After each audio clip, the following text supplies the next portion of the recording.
This is Texas News Now, sponsored by Germania Insurance. Let's take a look at today's headlines across Houston. Hello, I'm Lynn Cannon. Not on my watch. That's the message from a North Houston bar owner for a food truck vendor who dumped trash on the bar's property. Matt Doherty shows us how the bar owner fought back. Since it was posted, it's turned into a back and forth between the two owners. But you can't debate what's in the video.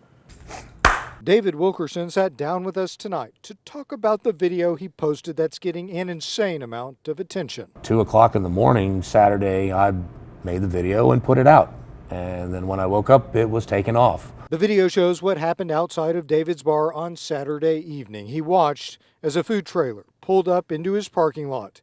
The video shows what happened next. The lady winds up getting out of the truck and drops this giant box. I'm assuming was her spent charcoal out of her grill, because it was a bag. It looked like a sandbag, but it was a trash bag. So definitely had a lot of weight to it. David runs out of his bar, grabs the bag of trash, and throws it back. When she got in the truck and went to put it in drive to pull off, that's when I took off to it and grabbed it and, yeah, no, you can have that bag. David says the woman driving the trailer came back around and into the bar wanting to confront him. He says he went into the back in order to prevent things from escalating further. This is Matt with Channel 11. We called the phone number on the back of the trailer to speak with the woman. I left a message. Thanks, Matt. Please stay on the line. We still haven't heard back. Although we blurred the woman's face because she hasn't been charged with a crime, David says what you can see here on the video is hard to defend. And although he says some people online suggested he deal with it through law enforcement, David says he didn't want to waste their time. He thought the situation was easier dealt with by his own two hands. I made sure to return to sender. The owner of the bar tells me that now people are leaving negative reviews about his business online, and although we can't confirm who's doing it, he says he has a pretty good idea. From North Harris County, I'm Matt Doherty, KHOU 11 News. Folks in Pasadena coming together to help raise money after a school bus was totaled in a wild crash.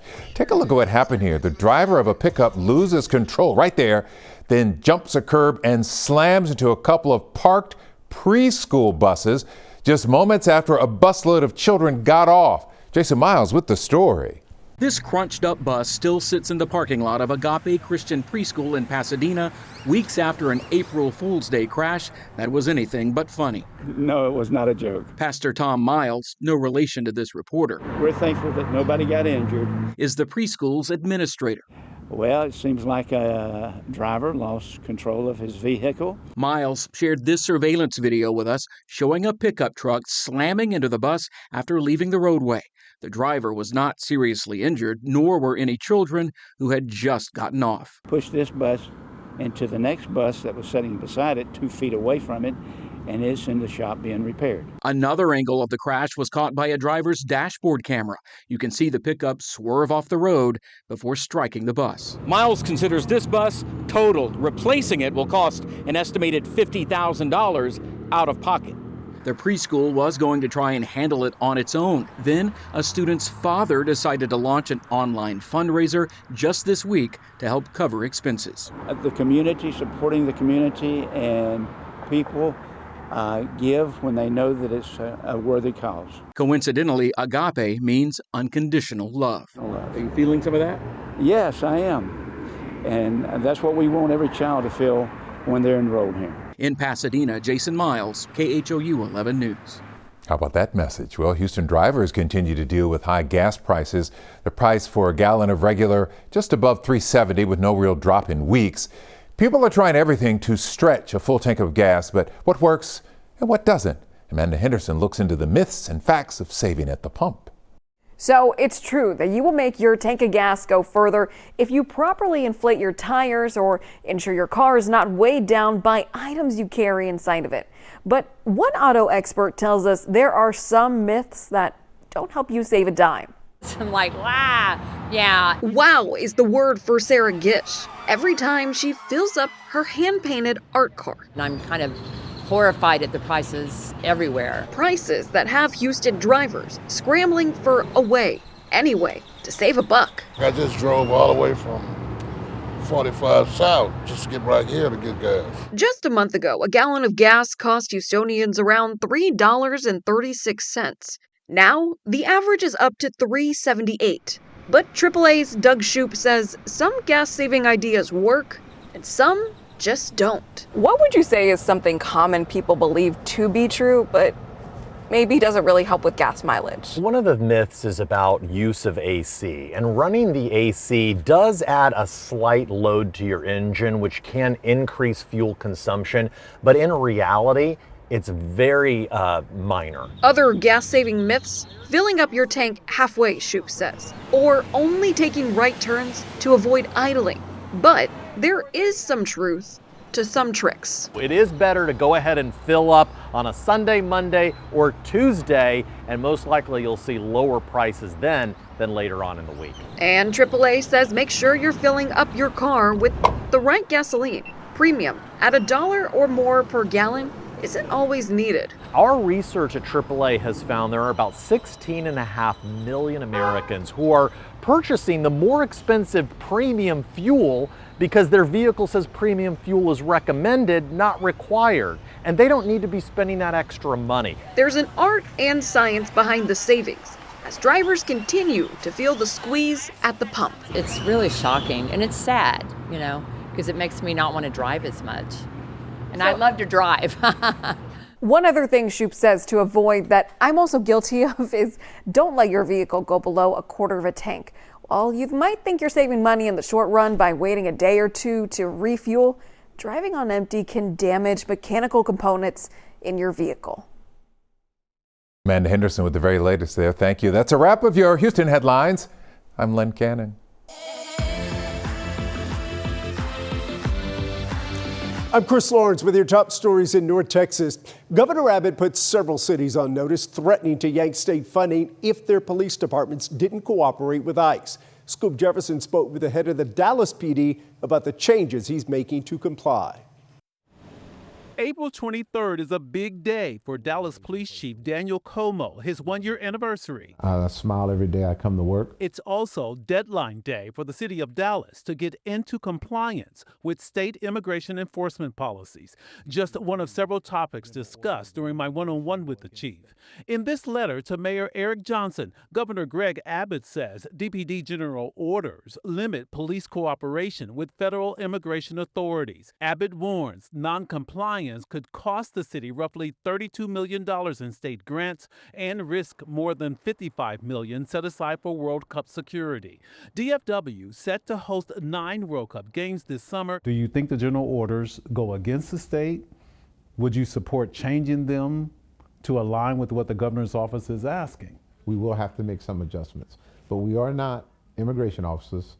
We're going to do our job as Dallas police officers, but there are going to be some tweaks in the general audits so we can line up with the state.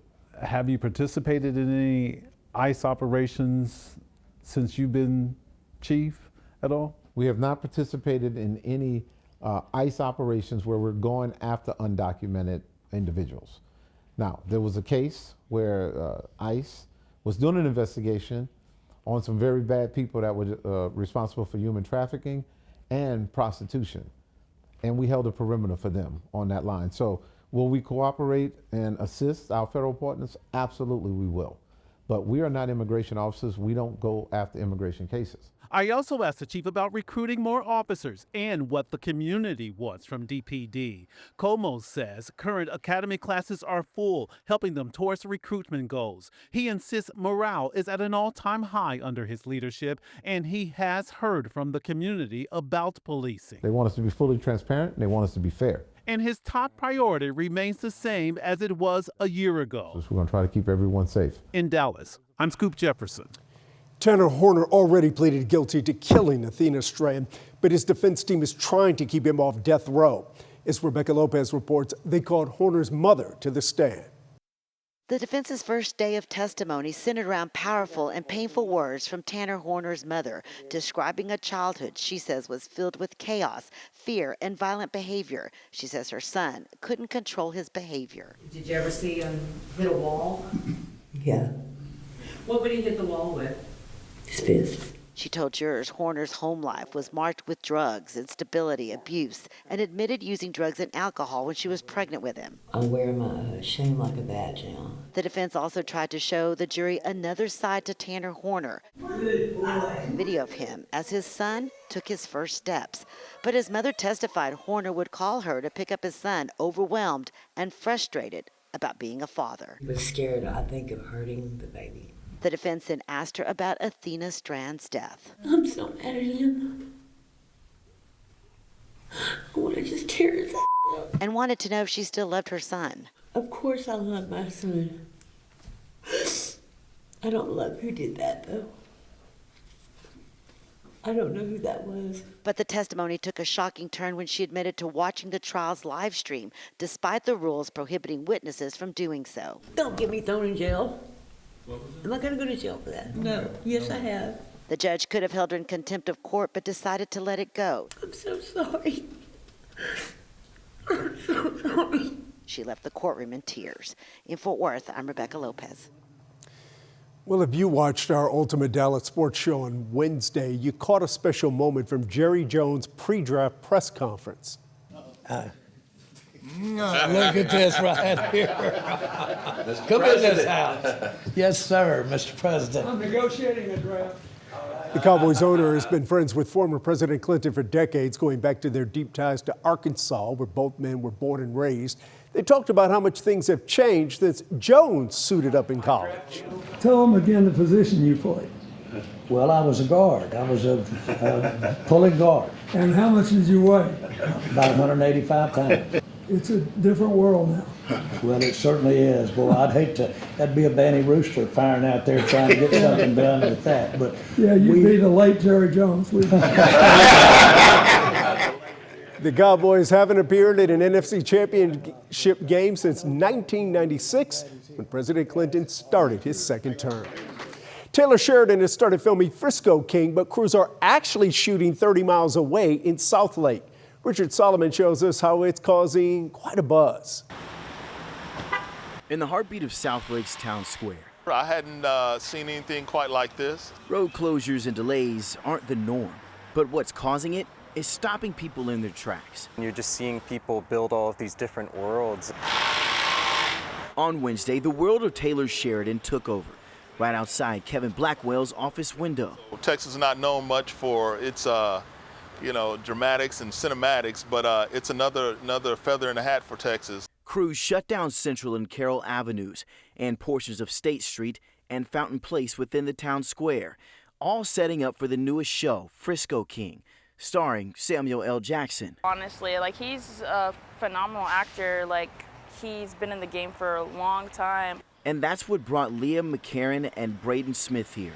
The two are recent film school graduates from Florida, and they hope to break into the industry. Yeah, I mean, that's the goal, is literally just anybody who's willing to give us a chance here. With the cameras rolling in and extras in place, crews working around the clock, a familiar shopping district quickly became something else entirely. And for two aspiring filmmakers, it's proof that North Texas can be just as cinematic as anywhere in Hollywood. You're always hopeful that somebody will notice you and give you a chance. In Southlake, I'm Richard Solomon. Yeah, more productions starting up every day. And those are your headlines from North Texas.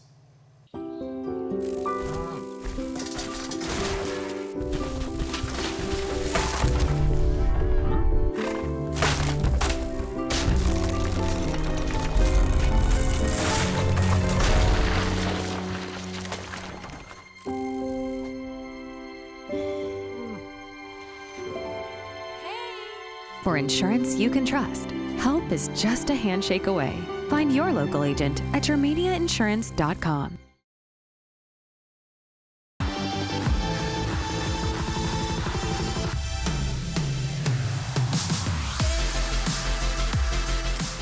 Starting to feel the warmth more across Texas, but we do have some breezes possible back into Weekend. I'm meteorologist Andy Mead. Happy Thursday. We are starting to feel really the warmth across the board, especially as we start working in throughout the next couple days. Today is going to be mostly dry for a lot of us across the region. I think for West Texas, we'll begin to develop some fire weather concerns with windy conditions. We'll start to introduce some more storm chances as we head in towards Friday, pushing towards Sunday. In fact, maybe an opportunity of some stronger storms could be into the forecast. And with that, elsewhere, maybe a couple isolated showers, windy conditions for West Texas, developing more in the way of warmer temperatures for your weekend.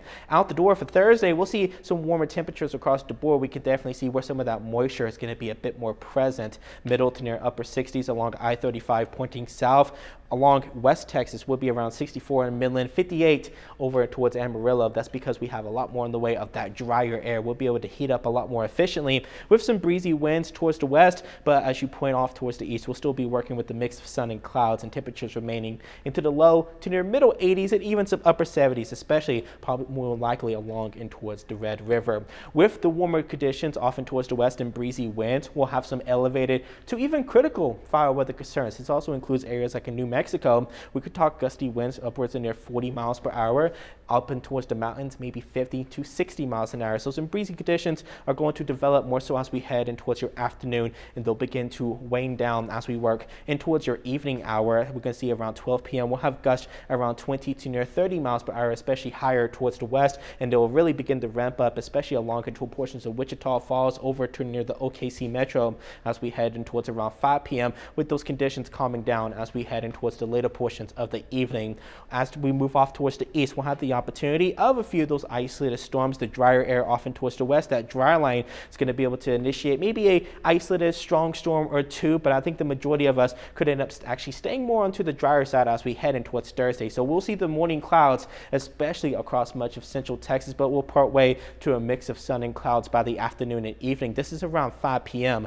Really, the dry line is not going to initiate a lot of storms. Maybe an isolated storm near the Oklahoma border towards Del Rio, and we'll see these storms try to push off towards the east, but really it's going to stay a fairly low chance as we head in towards around Thursday. But things could change a little bit as we work in towards Friday, maybe even leaning all the way down in towards Saturday, where we could see the opportunity of maybe a couple strong storms, more particularly into portions of North and East Texas, isolated the scattered storms that is going to have a bit of a low wind severe threat associated with it. As we work in towards around Friday afternoon and evening, we'll see a cold front along and towards the northern portions up to near the northeast. Maybe an isolated couple of thunderstorms will be able to make their way down in towards North and East Texas as we head in towards the late evening, pushing overnight. Maybe be able to have some embedded small hail and some gusty winds associated with it as it pushes down north and east, dissipating as we head in towards the later portions of the evening, really more so overnight as we head in towards around late Friday, pushing into Saturday, in which I do anticipate the majority of us on Saturday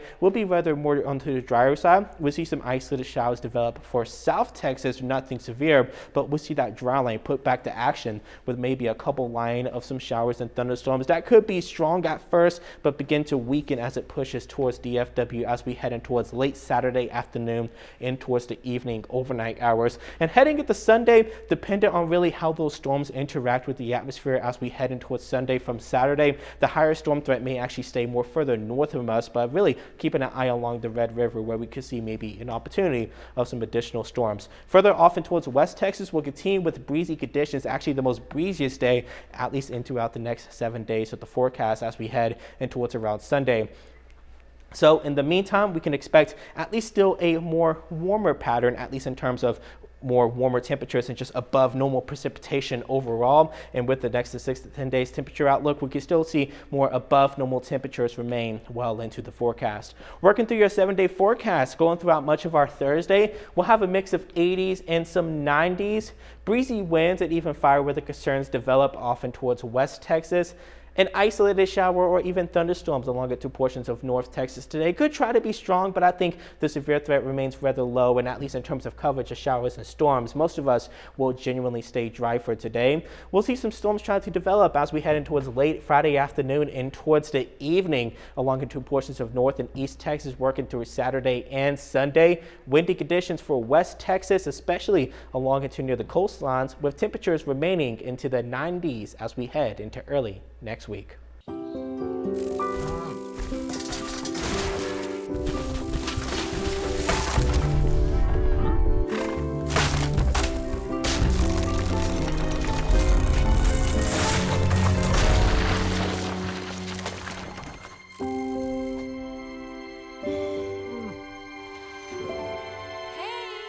For insurance you can trust, help is just a handshake away. Find your local agent at yourmediainsurance.com.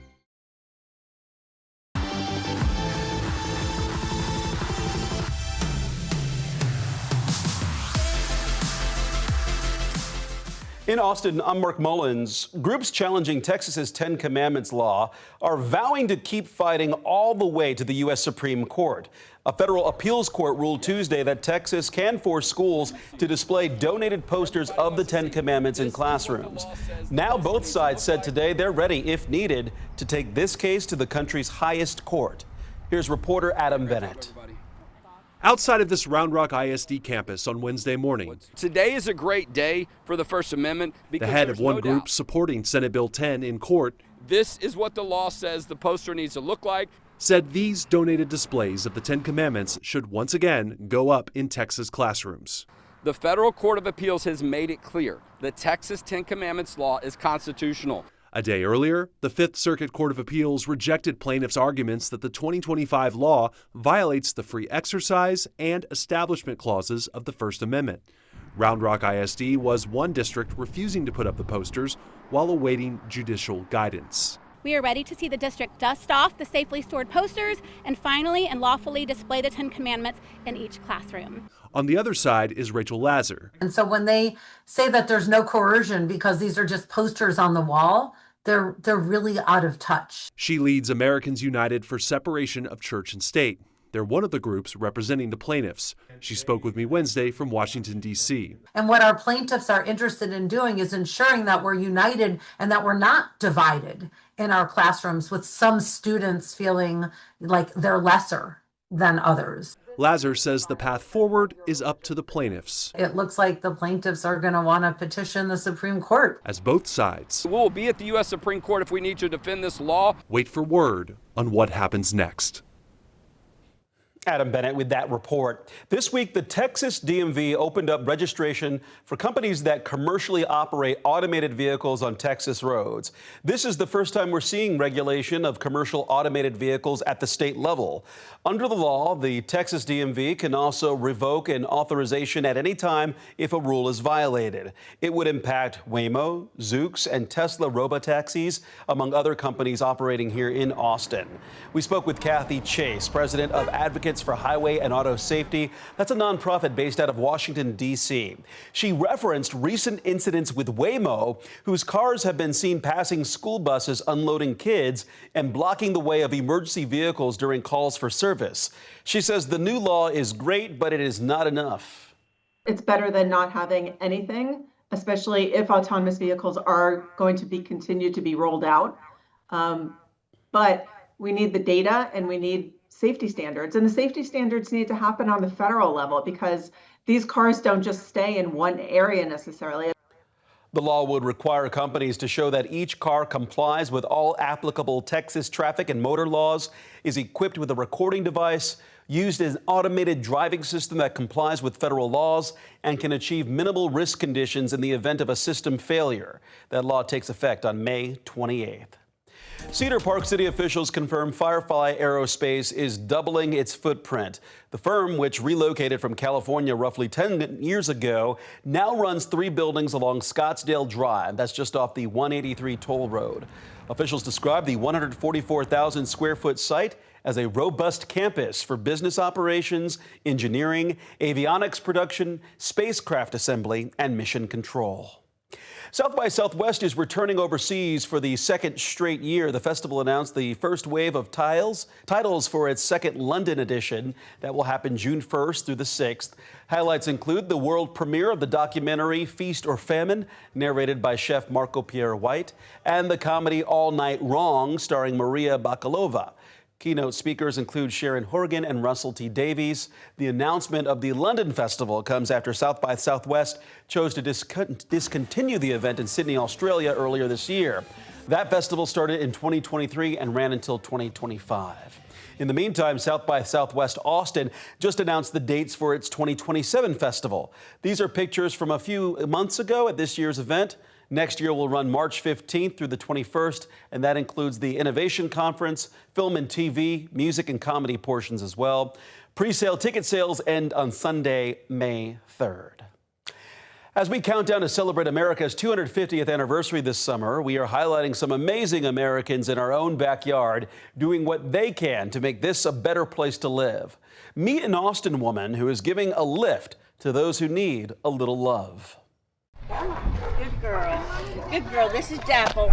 On this day, Good girl. outside the Lockhart Animal Shelter, Sweet mama. So pretty. Susan Patterson is pressing forward with her mission. Here we are, 13 years later, saving hundreds of dogs a year. Good luck to you. You're going to love your new mama. A little more than 13 years ago, she was a volunteer at a routinely overcrowded Austin animal shelter when she had an idea. I wanted to transport dogs. I wanted to pull dogs out of the overcrowded shelters down here that have to euthanize for space, transport them up to the northern states where they can get adopted. Susan turned that idea into a rescue mission on wheels. She founded Take Me Home Transport, a nonprofit working as the middleman between crowded shelters in several central Texas communities and shelters with extra space and fewer adoptable animals in northern states. An endeavor which started small with little money and a lot of time on the phone. I had to make a lot of calls to get through to people and then make that connection.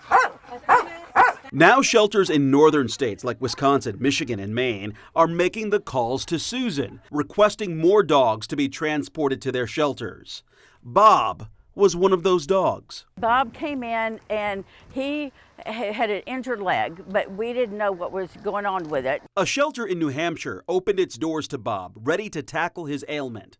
Susan's service gave him a lift. He actually had 2 severe breaks in his leg, and we moved quickly and scheduled him for the amputation right away. Kelly Marinell works at the New Hampshire SPCA and grew fond of Bob. He was hanging in my office during his recovery, and that's when I really became attached and got to obsessed with his personality. So you ended up adopting Bob?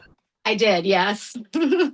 We just had to give him the chance, you know, because, you know, a dog like that wouldn't have much of a chance down here. Bob now has a large yard to run around. And a family. My previous dog had passed away almost a year to the date from when I adopted Bob. So I feel like he came into my life at it almost lined up like he was being sent to me by my previous dog. Take Me Home Transport now runs 2 vans, making roughly 3 trips a month, contracting drivers to make the journey. This one is loaded up with precious cargo and bound for New England. 2 drivers will make the trip in this van, with them trading shifts behind the wheel, essentially making this a non-stop journey, with Susan giving the send-off, so someone else can give them some love.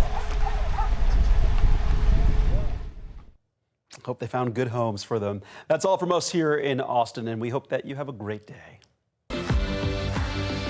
Here's your headlines from Southeast Texas. I'm Mark Armstrong. A Beaumont mother is suing BISD and a former Fletcher Elementary library employee following shocking allegations of abuse. Lindsay Parkerson alleges an employee twisted her 6-year-old son's arm, threw him to the ground, and injured him. Now, the lawsuit, Parkinson claims that the incident left her son with a fractured ankle, as well as soreness in his neck and back. That employee no longer with the district following an investigation. In a statement on Friday, the district wrote in part, immediately responded in accordance with established procedures after receiving the parents' report. A school official told 12 News that the employee did not interact with the kids following the opening of that investigation. Now, the lawsuit also alleges that the employee engaged in inappropriate conduct with the student earlier in the school year, including confiscating his schoolwork, prohibiting him from handling books, and using inappropriate language toward him.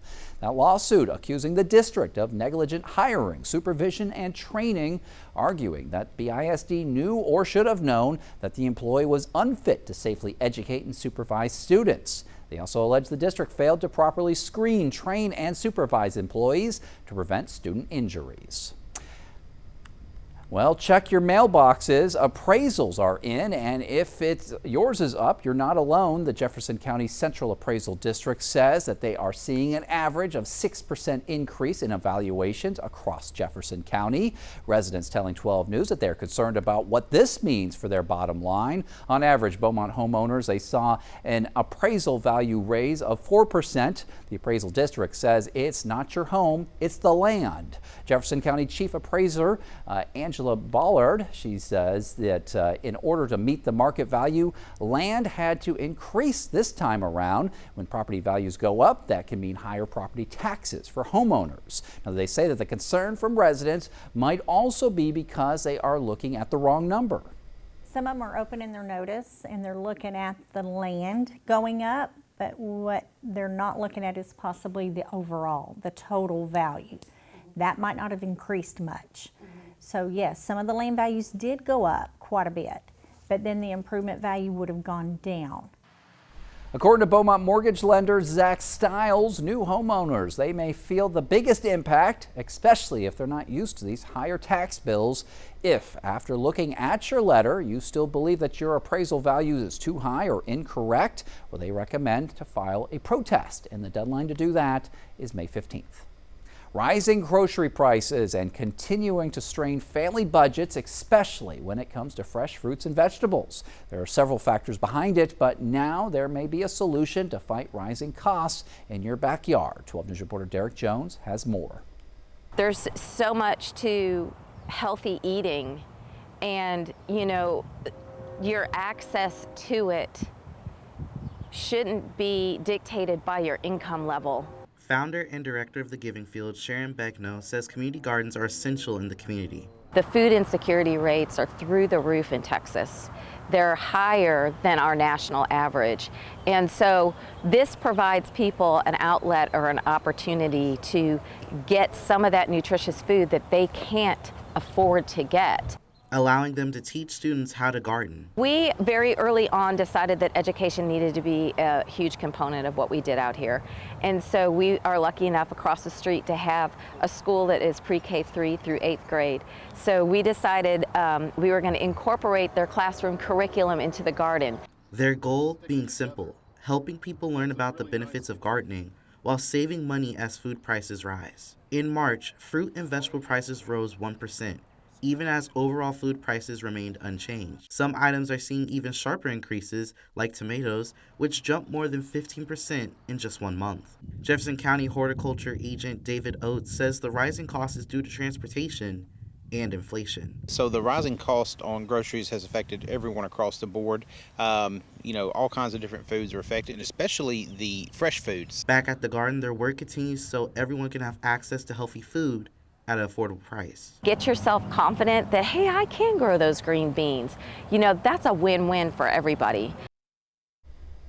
And those were the headlines from Southeast Texas. I'm Bailey Bates. Here are your headlines from Central Texas. Wednesday night, Baylor University's campus hosted 2 polarizing events. Conservative nonprofit Turning Point USA made a stop on its national tour. Previously, it was listed open to the public, but Turning Point told registered ticket holders just hours before it was closed to students. Meanwhile, a coalition of student organizations hosted their own event focused on inclusion called All Our Neighbors. And for the first time, Baylor permitted hosting LGBTQ advocates to speak at its campus. Because of this, the Baptist General Convention of Texas said it would reconsider its affiliation with Baylor over the university allowing speakers from the Human Rights Campaign on campus, marking a first for the institution.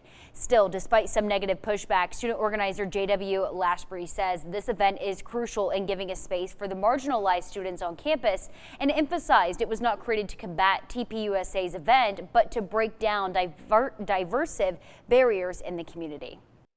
Some have been framing it as, here's TPUSA event, here's the gay event with the gay people. It's like, no, this event is called All Our Neighbors for a reason. It is for all of our neighbors. It is for students who have been historically and currently marginalized on campus. That is the main message I want this event to be. We are unapologetically for our LGBTQ community on campus. That's not the only thing that we are fighting for. We are fighting for immigrants, we are fighting for religious minorities, we are fighting for students of color, we are fighting for black students. Turning Point USA did not return a request for comment or interview regarding the event, and Baylor University confirmed Turning Point denied all press passes. The push continues against a proposed multi-billion-dollar transmission line project as Central Texans try to figure out how to take action against the project. They're facing a key deadline in just a few days, and Juliana Jackson was at a meeting and heard some concerns. Residents packing this Salado meeting, asking questions and learning how to take part in the state's decision-making process. The project is a 200-mile, 765-kilovolt transmission line from Encore and Lower Colorado River Authority Transmission Services Corporation. This would stretch from West Texas into Bell County. Encore says it's needed to keep up with growth and maintain reliable electric service, but residents say they still have questions. Resources that they can access to shape their testimony and understand what is coming through and the risk associated to Texas and specifically the Hill Country if these power lines are in place across our land. Filing as an intervener allows residents to testify and challenge routes before any final decision is made. For many people, it's their best shot at being heard. What's happening here that I want people to understand is they're not just building a transmission line across there. They're using eminent domain to condemn these lands. Kathy Ledbetter lives in San Saba and says this isn't just one line, but part of a much larger statewide plan. That's why it's important for people to engage now so that good decisions are made. Residents say the impacts could last for decades. Without public interaction, then there's less opportunity for the decision makers to have the information they need. And those are your headlines from Central Texas.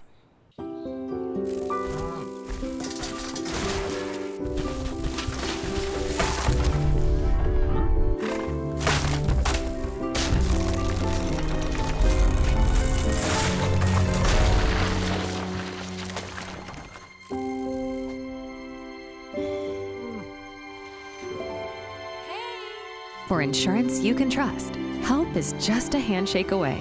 Find your local agent at yourmediainsurance.com.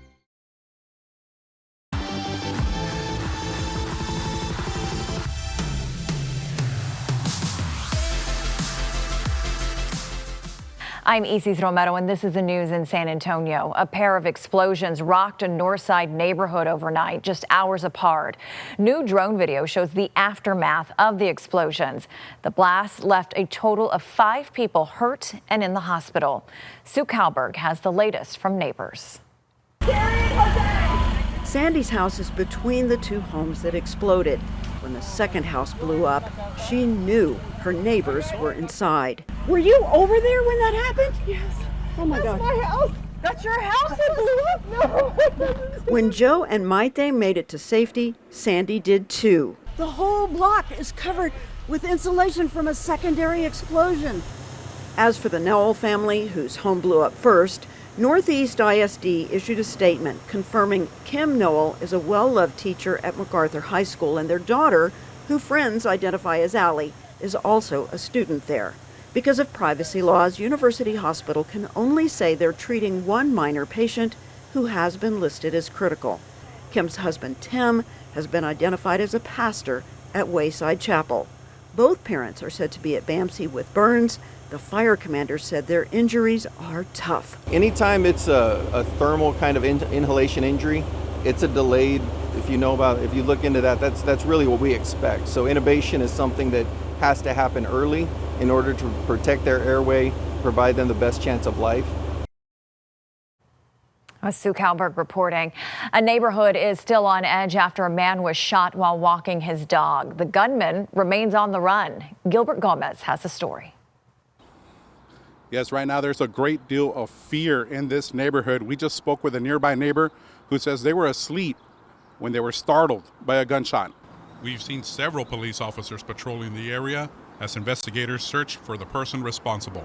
Police say a man in his 30s was shot in the chest here just after 5:30 this morning while walking his dog, and this evening remains in critical condition. The resident we spoke with tells us she just moved to San Antonio a few months ago and was asleep when the gunshot woke her up.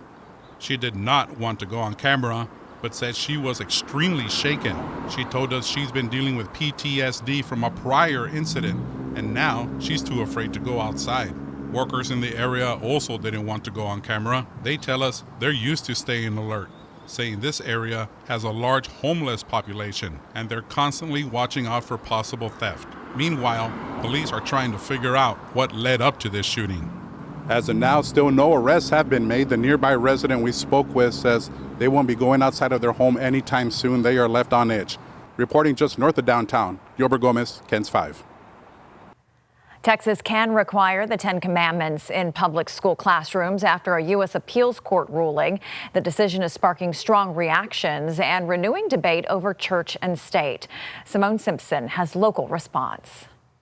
The suit was filed by the ACLU, ACLU of Texas, and other organizations against different districts across the state.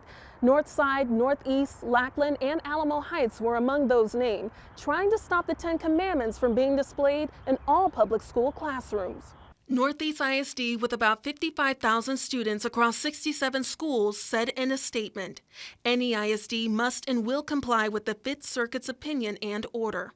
Lackland and Alamo Heights ISDs also said the same, releasing statements that they will be complying with state law. We reached out to the ACLU of Texas, whose attorneys were part of the suit, and they said, quote, "We are extremely disappointed in today's decision. The court's ruling goes against fundamental First Amendment principles and binding U.S. Supreme Court authority. The First Amendment safeguards the separation of church and state and the freedom of families to choose how, when, and if to provide their children with religious instruction. This decision tramples those rights. We anticipate asking the Supreme Court to reverse this decision and uphold the religious freedom rights of children and parents." Senate Bill 10, which requires the commandments be posted and visible in each classroom, went into effect September 1st, but this suit had been filed 2 months before by different families in the named districts. Senate Bill 10 lacks explicit penalties if districts choose not to follow the law. Simone Simpson, KENS 5. Spurs superstar Victor Wembanyama exited Game 2 of the NBA playoffs early after a bad fall. Now, as the team prepares to hit the road for Game 3, Spurs fans are now coming together to send well wishes to their star player. Wemby, get better. We just please. Yes. Hope you get better. We need you to get better. We need to win. We need to win this. We're back in the playoffs. Hope he gets better. He comes back. We need him. Yeah, Wemby, we hope you get better soon and go Spurs go. Yes, we hope to have you healed up soon for the next game. Good luck, Wemby. Honestly, I was really hoping to see a really great player to play tonight. I mean, we're in the playoffs, first time being in the playoffs, just got Defensive Player of the Year. I mean, honestly, my thoughts and prayers to Wembanyama. Like, he definitely brought me back. He definitely made me want to come back to the games. We love you and we hope you're okay. And that's the news in San Antonio. Hi, I'm Brennan Gurley, and here's what's making headlines across East Texas. An East Texas ministry is stepping in to help families in Shreveport after a tragic shooting that left 8 children dead and 2 others seriously injured. J-Star Ministries is mobilizing supplies and support to help those affected begin the long road to recovery. CBS 19's Renee Estrada shows us how the organization is turning heartbreak into help. It's been 3 days since a Louisiana community experienced that tragic shooting. And as the victims' families face unimaginable loss, help is now coming from across state lines. But my mind was on those kids and that family and just the community of Shreveport as well, just with what they were going through. J-Star Ministries in Harleton is stepping up to support those affected by providing waters, gift cards, supplies, and direct assistance. We found out what particular needs they had, and then I came back here, 15 minutes, like I said, and I put all those things inside the cargo trailer and connected it, and I went back and served the people.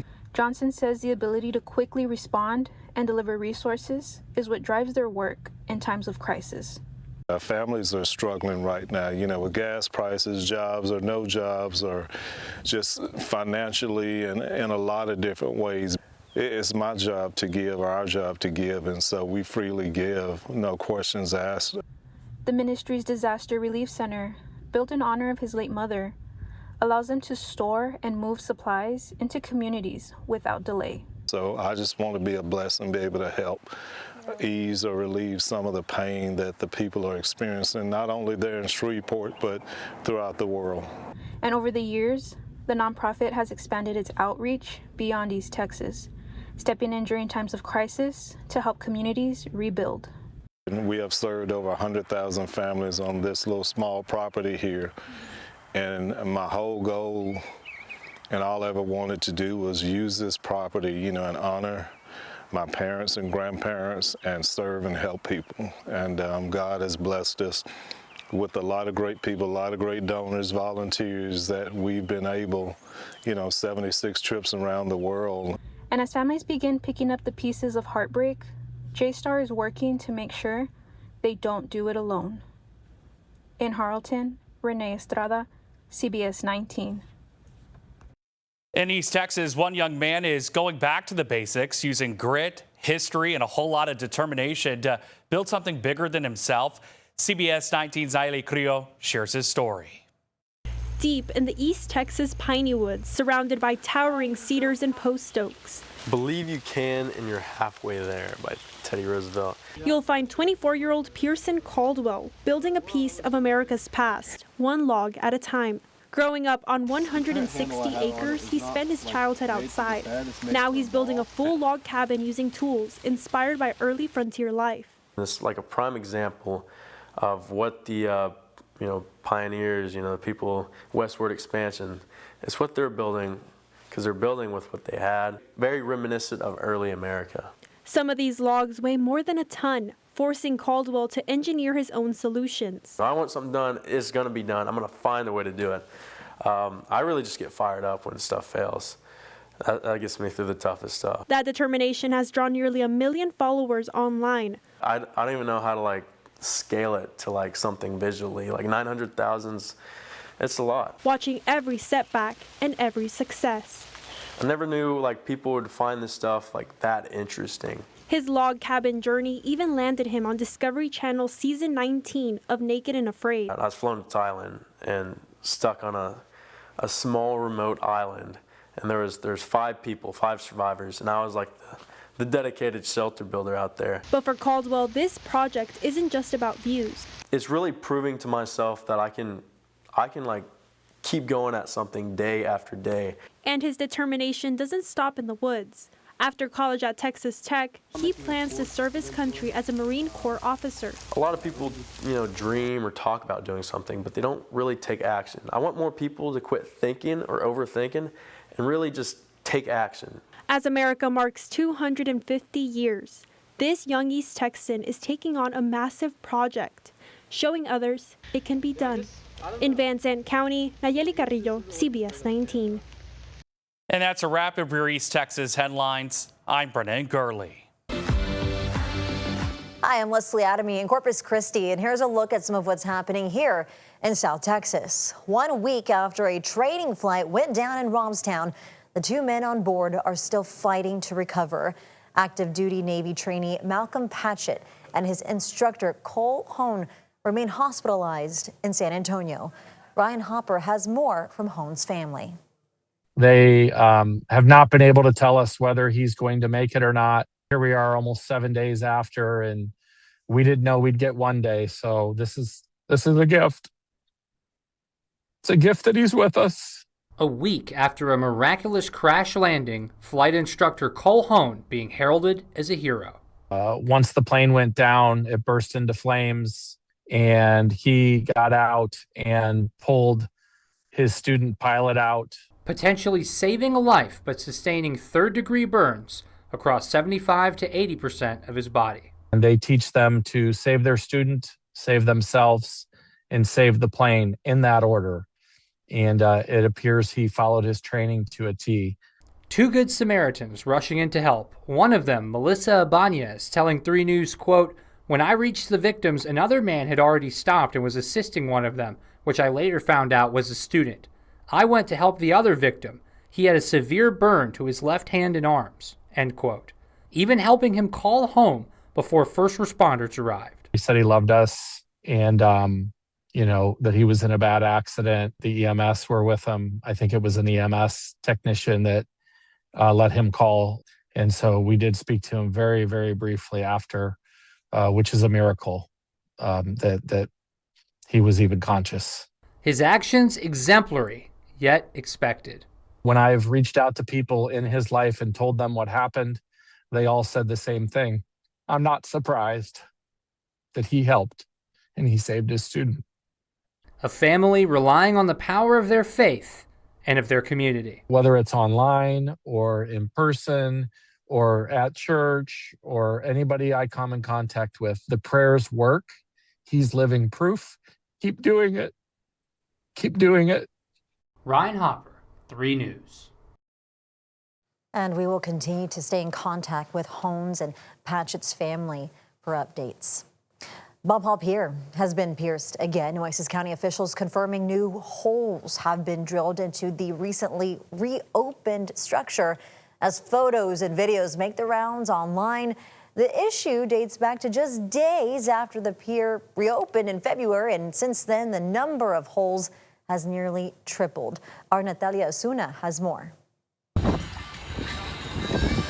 A popular fishing spot is getting a rocky start after some unknown fishermen drilled new holes at Bob Hall Pier.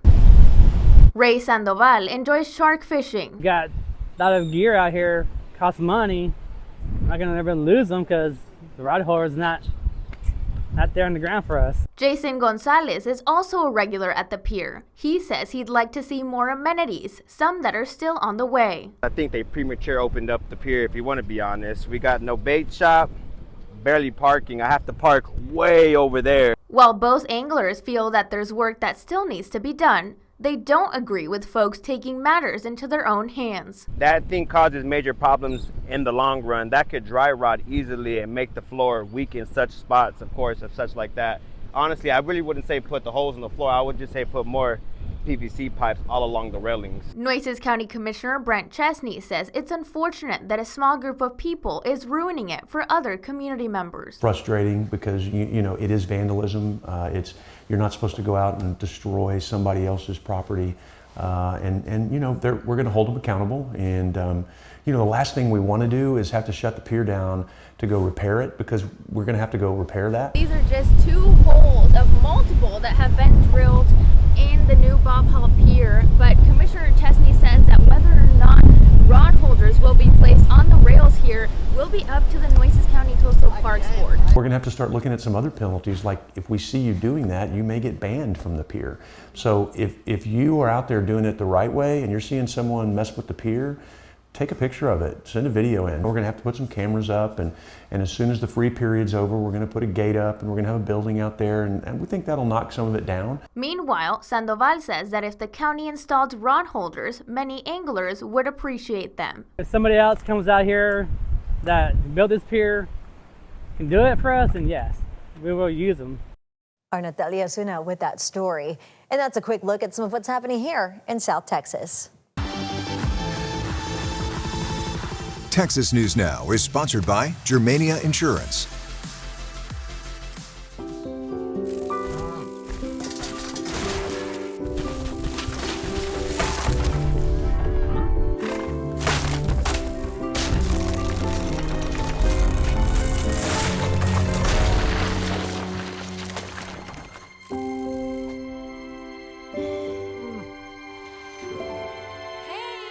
For insurance you can trust, help is just a handshake away. Find your local agent at germaniainsurance.com.